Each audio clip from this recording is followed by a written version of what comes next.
I am F کا جو ہم رونر ہوتے ہیں کہ آئی ایم ایف کی شرائط ہیں، مجبوری ہے. آئی ایم ایف کو تو صرف اپنی قسطیں چاہیے نا. آئی ایم ایف بھی اندھی تو نہیں ہے. آئی ایم ایف کے پاس آپ کا پل بل کا ریکارڈ ہے، ایک ایک پائی کا ریکارڈ ہے. آئی ایم ایف نے آپ کو $3 ارب دیے اور اگلے سال $23 ارب واپس کرنے. تو آئی ایم ایف کو کیا پتا نہیں کہ یہ $23 ارب کہاں سے واپس کریں گے؟ ان کی جرت نہیں، کہاں سے کریں گے پیسے واپس. آئی ایم ایف نے $23 ارب جمع کرنے کے لیے آپ کو فارمولا بتا دیا، ٹیکس لگا دیجئے، یہ کر دیجئے. آئی ایم ایف کے نام پر آپ کے اوپر ٹیکس لگ رہے ہیں. آئی ایم ایف کی بھی کنڈیشن ہوگی.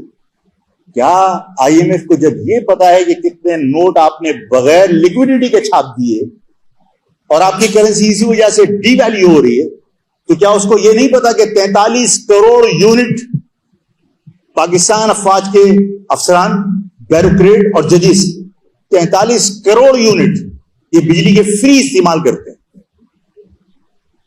جن کی تنخواہیں لاکھوں روپے میں، جن کی تنخواہیں 22-25 ہزار روپے ہیں، گارمنٹ فیکٹریوں میں نوکریاں کرتے ہیں، 15,000 روپے کرائے کا گھر ہے اور 15,000 روپے بجلی کا بل ہے.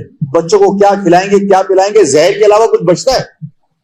لوگ خودکشیاں کر رہے ہیں، اس کی پرواہ نہیں ہے. لاکھوں روپے تنخواہ لینے والے کے بجلی کے بل معاف ہے، پیٹرول اس کو معاف ہے، لگژری گاڑیاں معاف ہیں. ان سارے حالات کے اندر آپ کو یہ بات سمجھ لینی چاہیے کہ یہ سب ایک منصوبہ بندی کے تحت ہو رہا ہے. جو بات آج میں کہنے جا رہا ہوں، یہ بہت ہمت کر کے میں یہ بات آپ کو سمجھانا چاہ رہا ہوں. ظاہر ہے کہ کوئی سبسٹینشل ایویڈنس ایسا نہیں کہ جو میں کہوں کہ یہ لو ایویڈنس، لیکن سیدھی بات یہ ہے کہ جو کچھ ہو رہا ہے یہ ہمیں اس طرف دھکیلا جا رہا ہے کہ جس وقت آپ سے کوئی بین الاقوامی طاقتیں یہ کہیں گی کہ یہ پیسے نہیں دے سکتے ہو، اپنا نیوکلیر پروگرام کیپ کر دو، یہ نیوکلیر پروگرام ہمارے حوالے کر دو، ہم سارے قرض معاف کر دیں گے. یہ ڈالر جو آج 350 روپے کا مارکیٹ میں نہیں مل رہا، یہ کل 100 روپے کا ملے گا. جو آٹا آپ آج 200 روپے کلو خرید رہے ہو، کل یہ 20 روپے کلو ملے گا. میں اور آپ کیا کریں گے اس وقت؟ میں اور آپ بے ساختہ روڈوں پر نکل کے عوام سے، گورنمنٹ سے مطالبہ کریں گے، بھائی ہمیں روٹی چاہیے، خدا کے واسطے بم دے دو، ہمیں اس بم کا کیا اچار ڈالنا ہے. یہی نتیجہ نکلے گا یا نہیں نکلے گا؟ یوکرین میں کیا ہوا، رشیا کی آزاد اسٹیٹوں میں کیا ہوا؟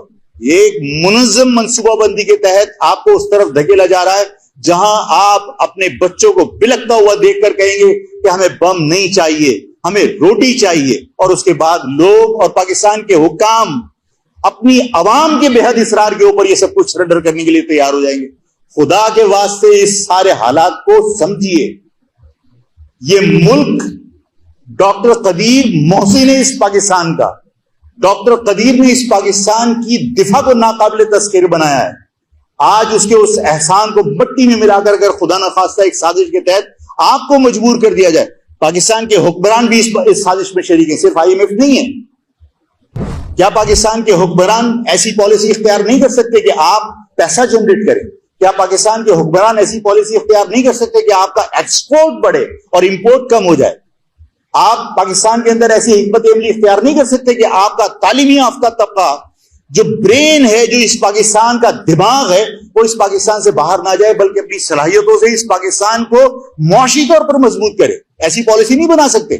بنا سکتے ہیں لیکن نہیں بنانا چاہتے، اس لیے کہ وہ آئی ایم ایف کے اس پروگرام کے مطابق اس پر عمل کرنا چاہتے ہیں کہ پاکستان کی عوام بھوک کے مارے باہر نکلے اور مطالبہ کرے کہ ہمیں ایٹم بم نہیں چاہیے، ہمیں صرف روٹی چاہیے، ہمارے بچے بلک رہے ہیں.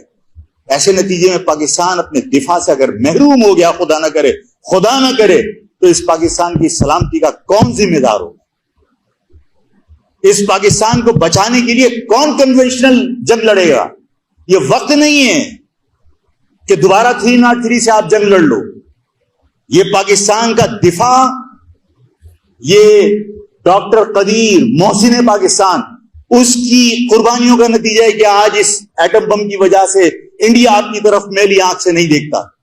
لیکن اگر آپ بیرونی طاقتوں کے ایما پر، بیرونی طاقتوں کے اشارے پر، اپنے ذاتی لالچ کی بنیاد کے اوپر اگر آپ پاکستان کو اس مقام پر پہنچا دو گے کہ جہاں عوام نکل کر یہ کہے کہ ہمیں بم نہیں چاہیے، روٹی چاہیے، اور خدا نہ کرے اسی پاکستان کی عوام کی اس خواہش کو بنیاد بنا کر اگر یہ سرنڈر کر دیا جائے تو اس پاکستان کی سالمیت اس کا کوئی ذمہ دار نہیں ہوگا. اس کو پاکستان کی سالمیت کو کوئی بچا نہیں سکتا. کس پوزیشن میں آپ, کن حالات سے گزر رہے ہیں آپ, اس عوام کو آپ نے بھروسہ نہیں دیا, اس عوام کے دلوں میں خوف پیدا کر دیا, اس عوام کے لوگوں کے دلوں میں نفرت پیدا کر دی. اس کے بعد میں نے 1000 مرتبہ کہا, پھر کہتا ہوں کہ کسی بھی ملک, یہ پاکستان کی بات نہیں کر رہا, پاکستان کے لوگ واگا بارڈر پہ صرف ٹانگیں اٹھا سکتے, اس پر فخر کر سکتے ہیں. کبھی کوئی ٹیکنالوجی کے اوپر آپ نے توجہ دی, کبھی اپنے دفاع کو سائنسی بنیادوں پر مضبوط کرنے کی کوشش کی. آپ زور سے زمین پہ پاؤں. میں یہ بات اس لیے کہہ رہا ہوں کہ اس ملک کی فوج ہو, اس ملک کا ادارہ ہو, اس ملک کی حکومت ہو, اس ملک کا پولیس والا ہو, میرا پولیس والا میرا فوجی ہے. اور اگر میں بھی باقی لوگوں کی طرح صرف تعریف کے پل باندھوں اور ان کو ان کی حقیقت نہ بتاؤں یا ان کو احساس نہ دلاؤں یا غلطی کی میں ان کو نشاندہی نہ کروں, میں دشمن ہوں. دشمنی وہ نہیں ہے کہ ہر اچھے اقدام اور ہر برے اقدام کے اوپر آپ تعریفیں کریں. غلطی کی نشاندہی کرنا وفاداری ہے.